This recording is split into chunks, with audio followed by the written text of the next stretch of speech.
Olá, pessoal! O que você vai ouvir agora não é uma história criada para entretenimento, nem um relato moldado para impressionar. É a reconstrução fiel de um testemunho que circulou de forma discreta, compartilhado em gravações privadas e ignorado por quase todos. O que vou contar não veio de igrejas, universidades ou arquivos oficiais. Veio da confissão de um homem comum, racional, sem histórico de crenças místicas, que afirma ter vivido algo que alterou completamente sua compreensão sobre a morte, a alma e o próprio Deus. Meu nome é Jimmy, tenho 59 anos e até o momento do ocorrido levava uma vida absolutamente comum como vendedor de sistemas de segurança residencial na Califórnia. Passei décadas convivendo com pressões cotidianas, dores físicas constantes, contas vencidas e a sensação de que algo, em algum ponto do passado, havia saído do lugar. Nunca busquei respostas espirituais. O tema da morte, para mim, era um assunto resolvido, um fim inevitável, biológico, sem qualquer continuidade ou mistério. Até o dia em que, atravessando um trecho remoto do deserto, algo rompeu essa certeza de maneira brutal e silenciosa. Eu estava dirigindo pela estrada 325, um percurso que já havia feito dezenas de vezes para visitar clientes em zonas rurais. O calor era típico daquela região, seco e constante, sem vento. Mas havia um silêncio estranho naquele dia. Não era ausência de som, era uma densidade, como se o próprio ar estivesse escutando. O rádio do carro, que sempre deixava ligado para distrair, desligou subitamente. Não houve chiado nem falha elétrica. O som apenas cessou, como se nunca tivesse existido. Aquilo me deixou inquieto. A sensação seguinte foi mais difícil de explicar. Era como uma pressão no peito, mas não física. Parecia emocional, ou algo mais profundo, quase primitivo. Como se uma parte esquecida de mim estivesse tentando emergir à força. Meus olhos se fixaram em um ponto à frente da estrada. Uma figura estava parada, imóvel, no meio da faixa. A princípio, pensei que fosse um animal, talvez um cervo ou coiote, mas conforme me aproximei, percebi que aquilo não se encaixava em nenhuma categoria conhecida. A criatura era extremamente magra e alta, com proporções que pareciam desafiar a lógica do corpo humano. Os movimentos eram suaves demais, quase como se estivesse flutuando sem tocar o chão. Sua pele refletia a luz do sol de forma opaca, com um brilho perolado discreto, quase hipnótico. Meu instinto me dizia para frear, e foi o que fiz.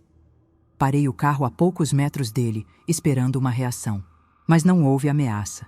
Pelo contrário, senti uma calma intensa, absurda, completamente incompatível com a situação. O ser se virou lentamente. Seu rosto, embora diferente, não era monstruoso. Era sereno, marcado por uma tristeza profunda, como a de alguém que carrega memórias que não pertencem a uma única vida. Sem mover os lábios, ele me transmitiu uma mensagem direta dentro da mente. Não tenha medo. E de forma que até hoje não consigo explicar, eu realmente não tive. Saí do carro como se estivesse obedecendo a um chamado que vinha de dentro de mim mesmo. Caminhei em sua direção, e ele me aguardou. Não houve perguntas iniciais, nem necessidade de apresentações. Ele já sabia quem eu era. Não apenas meu nome ou idade.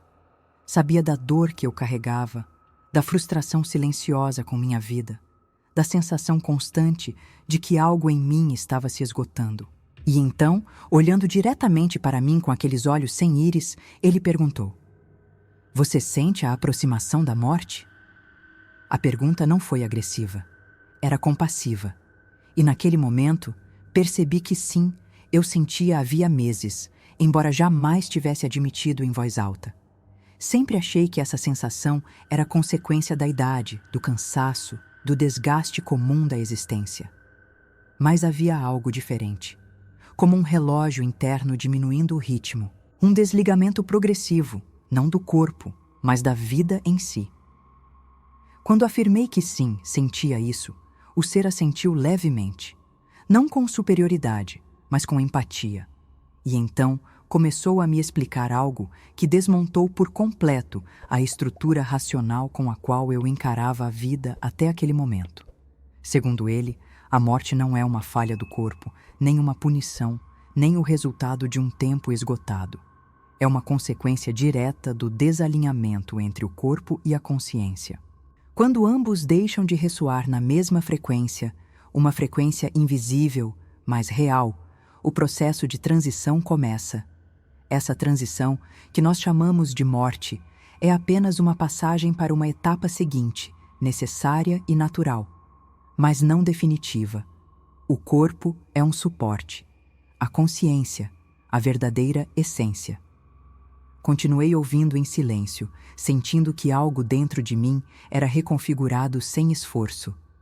Era como se a verdade que ele dizia estivesse sendo lembrada, não aprendida.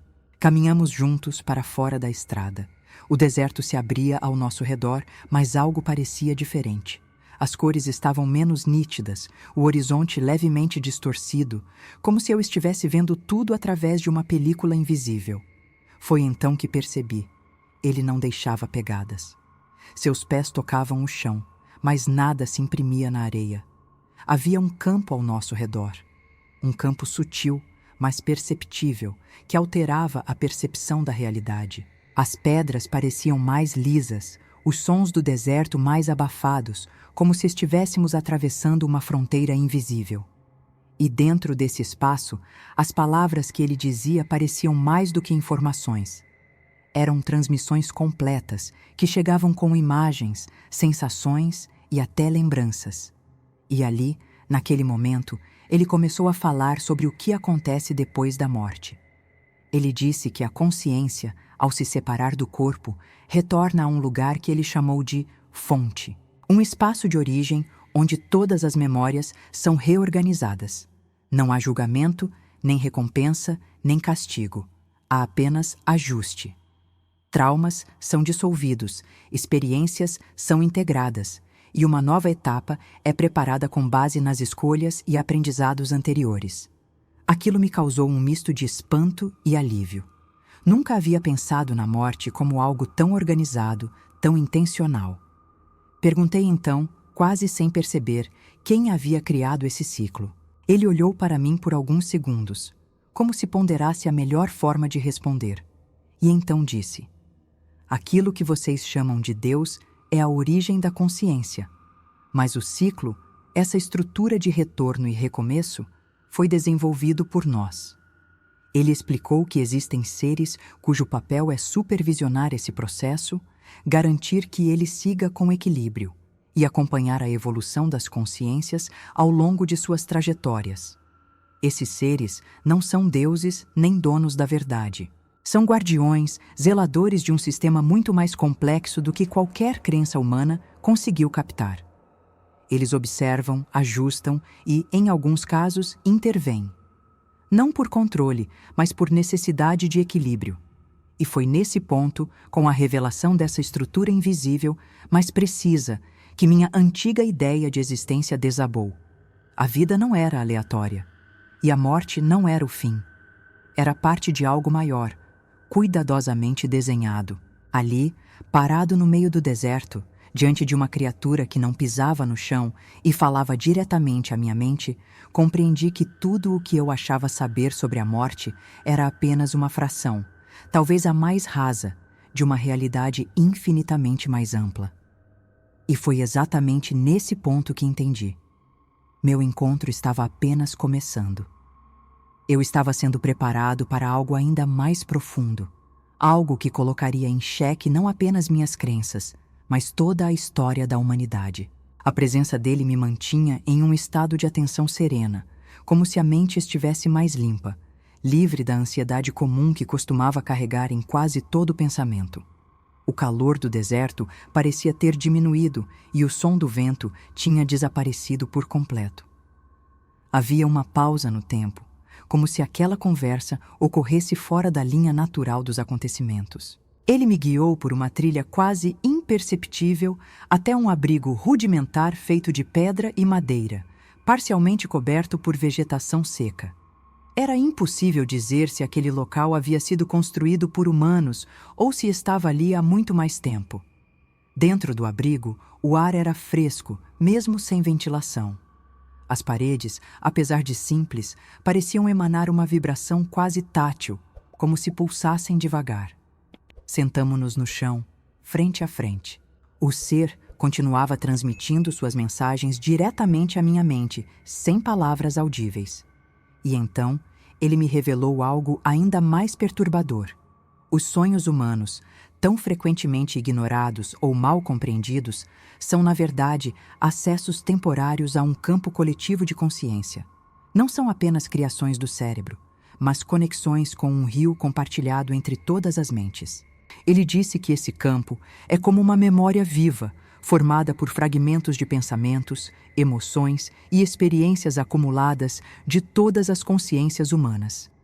Um fluxo invisível onde ideias, medos, esperanças e traumas se entrelaçam. Por meio dos sonhos, entramos em contato com esse rio. Às vezes sem saber, outras vezes com mais clareza. Foi estudando esse campo, segundo ele, que esses seres começaram a perceber algo único, uma frequência incomum, diferente de todas as outras, que parecia harmonizar o caos e reorganizar o fluxo. Essa frequência vinha de uma única consciência, que mesmo após milênios, ainda reverberava com intensidade dentro do campo coletivo. Ele se referia a Jesus, mas não à figura distorcida pelas instituições humanas. Falava do homem real, do ser que compreendeu o ciclo por completo e foi capaz de transcender as limitações impostas pelo desalinhamento entre corpo e consciência. Jesus, segundo o ser, não apenas entendeu o sistema, ele tocou a fonte em vida, dissolveu o ego por completo e se tornou uno com a origem. Sua presença ainda é sentida no campo, como um núcleo de harmonia. Ele explicou que a maioria dos ensinamentos de Jesus foi mal interpretada. Os seres humanos, movidos pelo medo, transformaram mensagens de unidade em dogmas de obediência. Onde havia sabedoria sobre o retorno à fonte, criaram mitos de punição. A religião se tornou um espelho do medo humano, não da verdade original. Mesmo assim, a frequência deixada por Jesus continua ativa, e é por isso que seu nome ainda desperta emoções tão intensas. Não por superstição, mas porque sua consciência permanece viva dentro do campo coletivo. Enquanto ele falava, uma mudança começou a acontecer do lado de fora. A luz do dia não desapareceu de forma comum. Era como se algo imenso estivesse se aproximando, ocupando o céu com uma presença que não lançava sombra, mas alterava a própria percepção da realidade. Saímos do abrigo e olhei para cima. A entidade que vi em seguida não era uma nave, nem uma criatura como as descritas em histórias. Era algo vivo, translúcido, gigantesco, flutuando como uma criatura marinha, mas feita de vibração. A própria atmosfera ao redor dela parecia dobrar. Não senti medo, mas sim um peso emocional tão intenso que meus joelhos cederam. As lembranças começaram a vir sem controle. Cenas de minha infância, rostos esquecidos, dores não resolvidas, tudo misturado a imagens que não reconhecia racionalmente, mas que me causavam uma sensação profunda de familiaridade. Vidas que eu nunca vivi nesta existência, mas que me pertenciam de alguma forma. O ser me disse que aquela entidade era o vigilante, um observador silencioso que acompanha consciências em pontos críticos de evolução. Eu estava sendo avaliado. O vigilante não falou, mas transmitiu. Era como se uma luz atravessasse minha mente, revelando estruturas que eu nunca soube que existiam em mim. A sensação era de exposição total, mas sem julgamento. Eu era visto, inteiro. E ao final desse processo, senti uma liberação, como se um peso antigo tivesse sido retirado. O ser ao meu lado me confirmou: você foi considerado estável. Isso significava que, apesar das falhas e das dores, minha consciência mantinha integridade suficiente para atravessar um novo limiar, algo que poucos haviam alcançado até então. Nos instantes seguintes, o vigilante se afastou, movendo-se sem pressa para um ponto acima do horizonte, onde aos poucos sua forma foi se diluindo até desaparecer por completo. O ser, então, me conduziu de volta ao abrigo e permaneceu em silêncio por alguns minutos. Havia algo de sagrado naquele intervalo. A ausência de palavras não era desconfortável, era contemplativa. Quando voltou a falar, sua voz interna trazia uma mensagem final. Uma geração de humanos está se aproximando de um ponto decisivo, um ponto onde a morte poderá deixar de ser necessária. Ele explicou que, à medida que mais consciências humanas se alinham com a frequência da fonte, o ciclo tradicional perde parte de sua função. Não como uma ruptura violenta, mas como uma transição natural. A transcendência se torna uma escolha, não mais uma consequência inevitável do desalinhamento. Mas isso exige consciência plena, responsabilidade profunda e, acima de tudo, harmonia com aquilo que realmente somos. Muitos estão se aproximando disso sem saber, conduzidos por intuições, dores e buscas silenciosas. Antes de partir, ele me olhou uma última vez.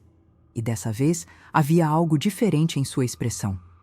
Uma mistura de esperança e cautela. Disse que o caminho que viria a seguir seria solitário, mas necessário.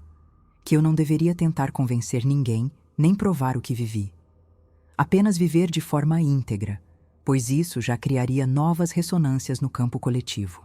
E então ele se afastou, caminhando em direção ao deserto, como se o próprio chão abrisse espaço para sua passagem. Poucos segundos depois, desapareceu na distorção do ar. Voltei ao meu carro com dificuldade para manter o equilíbrio.